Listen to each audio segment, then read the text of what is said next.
Hi, and welcome to episode 12 of my vanilla playthrough series of Factorio. My name is Icon, and I've decided to fill up my belt here a little bit, don't mind me, and just build that up. And today we're going to do as much as possible of the work which is necessary to finish the mall, because last episode we've left off with the part of the logistics department done, but we're not finished yet. Today we're going to craft inserters, and I guess I'm going to go into the electric pole business as well. And we're going to craft some pipes, and I guess some containers too, because they're really awesome to have them stockpiled. And I just hope that along the episode today, I'm going to discover some patch of stone somewhere. If not, we're going to buffer away the 100k of stone which are lying up here, and we're going to carry them down here. And I'm going to talk a little bit about buffering, because buffering is awful unless you need to do it. That's my personal verdict. There are a lot of different opinions about that, but if buffering is no term for you, buffering means that you're producing things in advance to put them into a container even though you don't need them, because you assume you might need them later. For example, you build thousands of units of science. So for example, if I would put in a chest here in between, then it would be a buffer. Actually, I buffered some ammunition here. That's exactly a good example for a buffer. So here I buffered 600 units of that clips because I needed them. Whatever might be the case, my plan, if I don't find any stone, is to build a really long belt lane down here, and we're just going to create enough chests that my miners will just keep mining that stuff until nothing's left here, because that patch is so tiny. But it would help me a lot. And once these 100k are used up, and I still haven't found any stone, we're going to build a nice little railroad connecting this stone patch with our base. So these are the longer term goals we're going to head into. But after these things, after the stone crisis has been dealt with, I'm going to continue and start building my laboratories next. So science will be after that. All right, enough of that. Let's start building. Just wanted to give you friends a little look around what's up next. And I just noticed we're not having any steel yet in the mall, and that's a no-go. What's also something I wanted to talk about as usual. If you haven't checked out my channel, please feel free to do so. You'll find a lot of other nice Factorio videos there, alongside with all the other games I love to play. And more importantly, if you find anything you like there, leave a subscription and support my work. That would help me a lot and would be deeply appreciated. But if not, the most important thing for me is stay with me and have some fun with Factorio. That's more important than anything. So let's keep going here. Alright, just laying down the steel to make sure that I have access to it. And already noticing that my underground belts are running low here, so let's pick up some. After having everything prepared, it feels so good. Where's that stuff here? I really like to just refill my stack and not pick up more of them than I need. Alright, so that's that. For the inserters, we're going to need I'm going to do a rather similar thing like I did over here. I'm going to produce two machines which are making yellow inserters for me, because we're needing them later down the road as a ingredient. So what do we need? We need iron plates and electronic circuits and iron gear wheels. So I'm going to do a quite similar thing as I did when I constructed the other mall. Let's branch off some iron gear wheels first, and we're going to let's make it like that this time. Why not? always several ways of branching your materials into your factory. I really like to try as many as possible. Okay, so we're ending up into that direction, so maybe not going to bring the assembler there. So there it goes. Nice little mixed belt now for the assembling of the yellow inserters. And we're going to need, of course, green circuits. And we're going to do something like that, because obviously this place of spaghettiism is already taken. So oh, just noticed that this won't work out at all. There's a copper belt in the way. Let's lengthen these belts to get a realistic impression here. Okay. This is always the most complicated part, to arrange your belts in a way that you're getting the best of both worlds, and that's efficiency and a neat and tidy base. That's it's not as easy as I wish it would be. All right, so this time I guess I want something like this today. So we're going to make it like that. So this is going to be inserter land. We're only building inserters here. Also, I want to build up some turrets here right away, and pick up the other guys over there, because we're not really needing them anymore. All right, so yellow inserters, here we go. Let's check out the needs of inserters by themselves. Wow, what a nasty amount they'll need. So with the long-handed inserters, I'd need 1.3, and the fast ones, okay, whatever. Going to make something like that. I really want the yellow inserter production to go quite good, or I want to use the maximum output here, but only for one machine. I just realized it's just one machine that I really which is really important to me, and that's the one I'm going to use for my own extraction of for the further production of inserters. But I'm going to do something like that still, because I want to support the rest of the array with the power of 2 machines. Alright, there we go. So this will work. Of course, only if I put something on the output too. Wow, they even output enough that I need a fast inserter for the output. Amazing. Didn't expect that. Alright, so now we got the raw products that we need for the other products. So long-handed inserters are working quite similarly. They need iron plates and iron gear wheels, and maybe it does make more sense now what I did before. So we're just getting the easy way here. So I'm needing these guys. Let's pick 2 of those, and I guess a fast one of those. Pretty sure we're needing that. If not, it's not that horrible. We have enough power.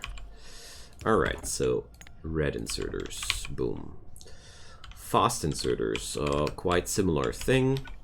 And that's why I really like this setup so much, because we're getting everything we need in a quite easy way. So the only thing we gotta remind ourselves is that filter inserters are going to need the fast inserters as a ingredient. So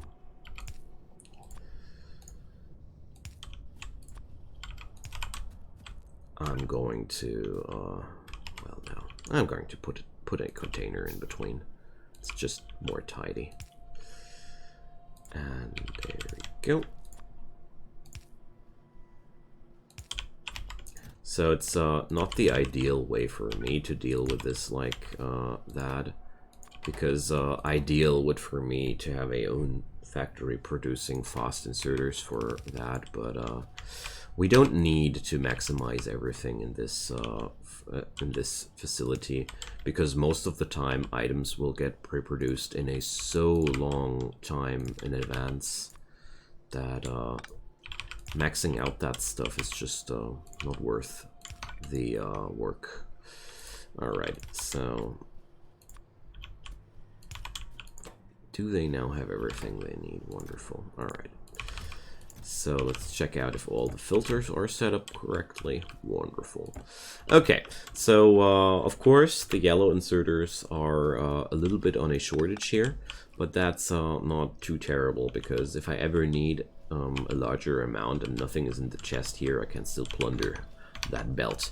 Okay, we got now the inserters done, and we haven't met or friend the filter inserter yet.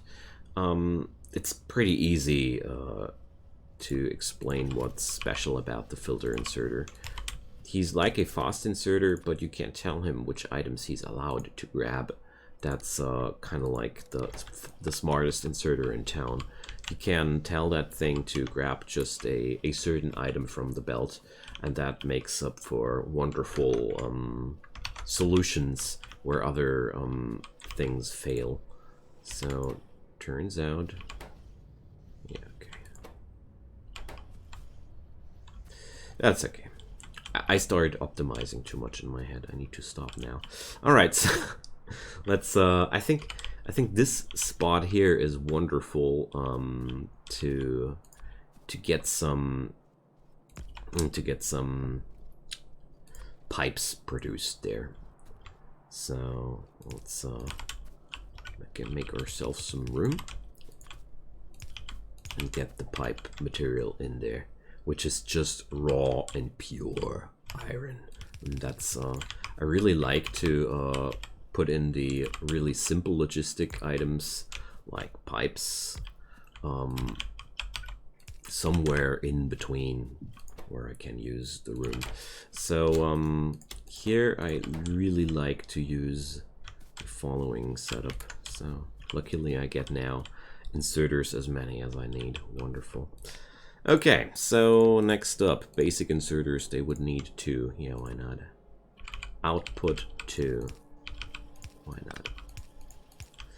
And this one will be going quite similar, with the only difference that I'm going to have a container on that one. All right, so there goes. This is going to be the depot for our fluid works. So how many inserters for iron plates would that thing need? 9 of them. 3 fast inserters. Crazy. Yeah, okay. So I'm going to give that thing 2 fast inserters because I'm a generous person. Okay, so this is all we need. We're getting produced all the items necessary to do fluid works later along the way. There's one more thing I want to do, and that's a place where I'm pre-producing some iron chests. Do I really want to do that? No, I don't want to do that. So if I really would need to, I could pre-produce some other items here, but I just realized most of the time, if anything, I would pre-produce steel chests and not iron chests, because they're just better. There's nothing the iron chest is better at, except for being cheaper. Well, that is actually a quality. Alright, so this is now the last piece of work we gotta do, and that's the electric pole business. Electric poles need a very large amount of copper, steel, and iron, but the iron has to come in form of iron sticks. So since copper plates and steel plates are always on the equal ratio on these recipes, I'm going to put copper and steel here in this scenario onto the same belt. And I think I'm going to just use what I have here. That's wonderful. Let's do that. We're going to expand the array here and just put down the iron sticks there, and I'm going to take my copper and my steel. All right, so you see here your everyday work as a factory owner. You have to take care of these wild running belts in a orderly way. Okay, that will work. To make sure that they are living the good life. So, okay. Just noticed that I want to mix them. Yeah, let's do that. I want to mix them somewhere. Alright, so it turns out the what I did with the iron sticks was horrible. I'm going to use that room for mixing the iron and the steel and the copper. So we're going to take that way. So that looks good. No, it doesn't look good, but it does look like it works. So here we go. Taking advantage of the space, you know. There we go. It's pretty compact. Looks not beautiful, but it's very effective. So there we go. Fine mixed items, and now let's just go like here and get the iron sticks running alongside of that. I know that I could have saved some room here, but there's always a point where I'm like, meh, sure, could be more beautiful, but it's not worth the effort for me. But I admire the people taking that effort. So if I check out the necessary inserters here, I get the same bonkers numbers like I'm used to. We're just going to take one, well, let's make it like that. It's certainly not ideal, but little do I care. It will work quite good. That's something I'm sure about.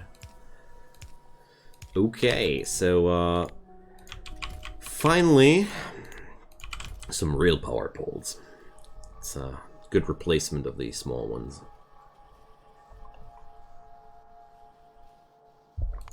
So let's check out what's left in the logistics screen. What we might like to have. Pumps. Well, that's a thing for the future. Oh, I didn't produce engine units up there in the intermediate section. Well, it won't be that much of a problem, but for now I'm not going to do that. Because we don't need them immediately. Alright, so I got the power pole production. Yeah, we just I just happen to want some containers now. At least the steel containers. It's really good to have that on your facility. And while it's not really efficient what I'm doing here, because only having a half belt of steel here available and such, but it is anyways a means of making that stuff finally available for me. Nevertheless, we're still going to use our old homie, the iron chest, a lot, because there's basically two types of situations. Iron chests are used wherever it doesn't matter, like here. I don't need all the slots. I'm going to use the steel chests though, if I'm going to buffer that stone, for example. Speaking about which, is there any patch of stone in the vicinity? No, not yet. So it turns out we're going to eradicate the biters down there on the shoreline, and I'm going to slam down a few more radar panels there, because I want to scan further into the southern areas. There has to be stone somewhere. It's impossible that this is going to be the only one, but well, if it goes like that, I'll accept it, that the game was telling me more or less directly that I have to do something with trains. That's okay. Trains are your best friends when you're running into situations like these. Alright, so let's pick up some belts, and look at that. Oh, beautiful. The only thing I'm now not having in the amount that I wish for are grenades, but that's the usual. Alright, so now I can also reconsider the amount of spacing I've reserved for my mall. So let's get back there. Do I really need to start down here with the production? For me, the answer is a clear and simple no, because I'm pretty sure that, well, okay, no. Yes, the answer is actually yes, because this corner I really want to leave open for heavier, heavy-duty recipes there. So yeah, we're actually doing it. It's just the thing. Leave enough room.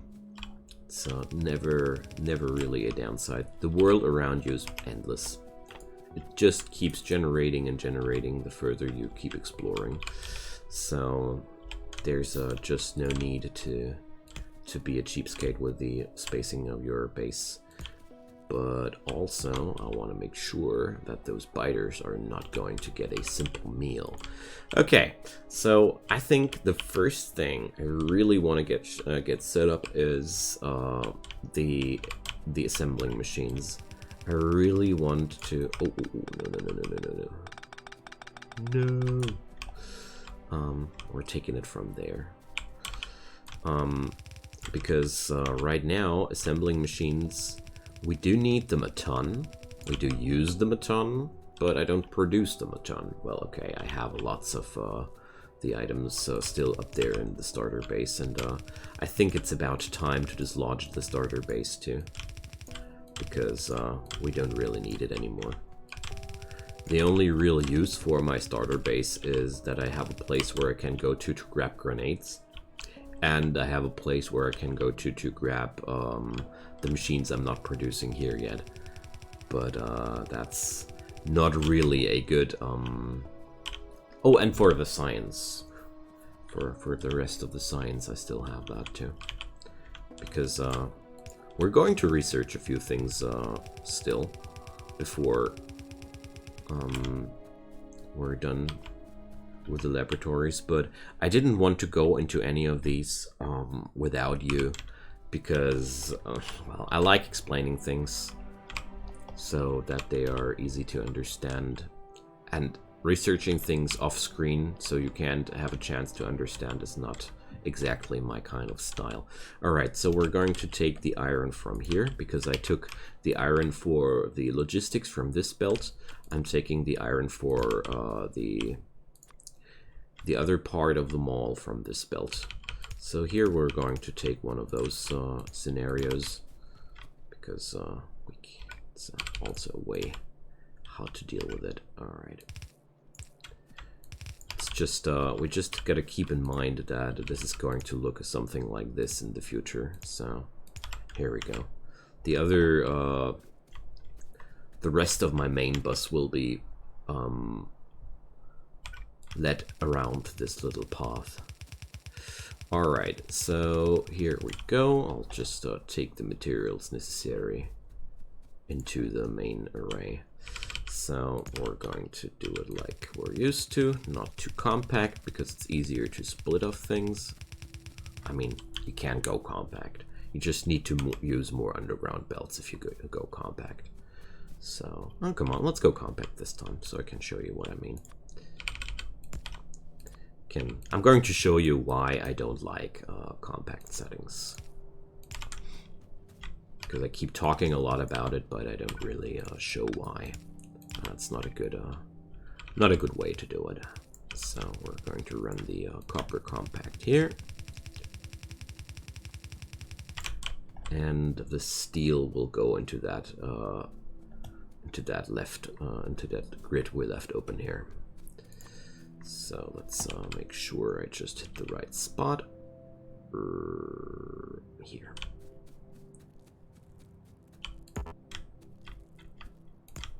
That should have been the right grid. So first off, we gotta be...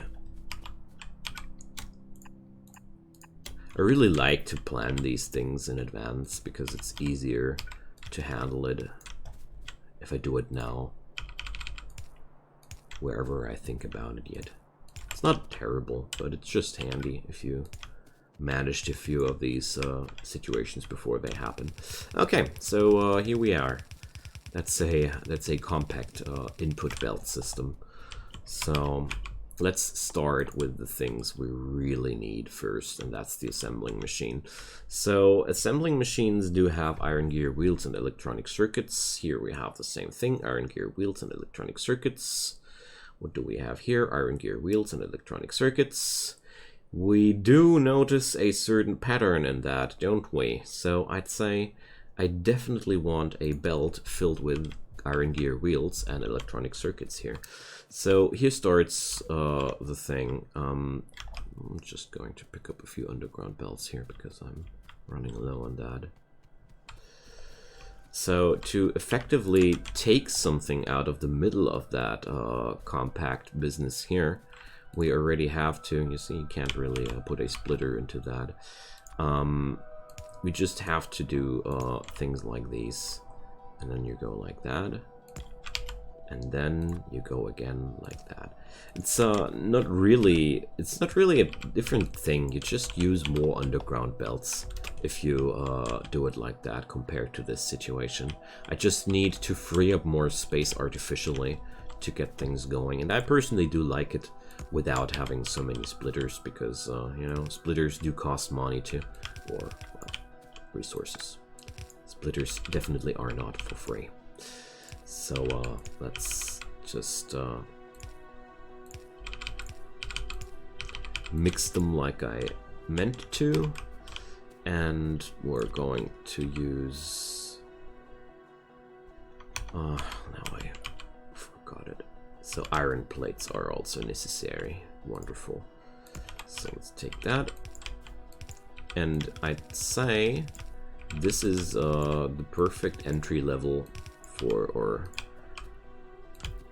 fabrication parkour. So I'm going to start quite similar, and you might notice that from my other factory system before, and we're going to do a similar thing. Pretty sure the ratios are comparable. I'm not even looking it up right now because I don't want to waste my time with that. Alright, so we're having this, and then we're going for that. But in this scenario, I'll also need steel, so I'll have the same problem here again. So we're going to use some underground pipes first here. I'm going quite in a wide way here, and here I'm going to use the extra belts like that. So we're going to have the assembling machines from here, steel from here. Do I still need iron? No, I don't. And the other necessary materials from here, and we're going to take that from here. All right, and we're going to take that over there. All right, here we go. So, and of course, it's about time to pick up finally some real power management. Yay! So happy. All right, friends, it's time to give them some new area in my hotbar. All right, so these guys are the large ones, are really having a small coverage. Look at the blue portion there. It's really small, but what they're really excelling at is having an insanely high wire reach. That means they cover up 30 tiles between one large and another large. Compare that with a small one, only has 7.5 wire reach. The medium electric poles are having also a pretty low wire reach, but they're having a way larger coverage area. So for the time being, I'm going to use the small ones still, but I'm going to use the medium power poles now a lot more in the actual facilities. But still, that's something I really like about this game. The small power pole is not entirely useless only because you got something, some bigger gun. There are plenty of situations where I prefer the small the small power pole over the larger ones. That's why I keep using all 3 of them. All right, so now we finally got assembling machines, and we got the tier 2 assembling machines even. So next up is going to be some place that produces mining machines for me, and things are going simpler and simpler now. So there we go. So we need iron and that. So similar situation like this, and I'm going to output into that direction just to make sure that it's going to be not too far away. So there we go. It's got now everything it needed to. And well, I'm not producing offshore pumps in advance, but pump jacks are actually something I want to produce in advance. So with this kind of setup, we're of course heading straight downwards here, so but that's not a problem at all. So I like to produce the pump jacks right next to the miners, because I think pump jacks and miners... Oh, no, that's a bad one. Pump jacks and miners just belong together. I don't need to lengthen this belt here. It's entirely nonsensical. I'll rather want to have it like that. Let's do it like this. All right, way better. Going to do it like this. So here I'm just going to produce the pipes necessary for the pump jacks, because they happen to need pipes. So, alright, that's working out as intended. So we're needing steel gear wheels and circuits and pipes. Alright. Then we should be okay with that. So there are, by the way, plenty of awesome blueprints with finished molds for you. Ah, there was my mistake. So if you happen to dislike this work here a lot, and designing these things on your own is no much fun to you, just check out the internet. Got you covered. So here I did a little whoopsie, because I blocked my output spacing here, and because I'm lazy, I just output the pump jacks over there. Alright, so we got this, and that. I can't do oil refineries, and well, I could do chemical plants at this point. So laboratories are needing transport belts as a ingredient. Isn't that nasty? But we can provide. That's no problem. So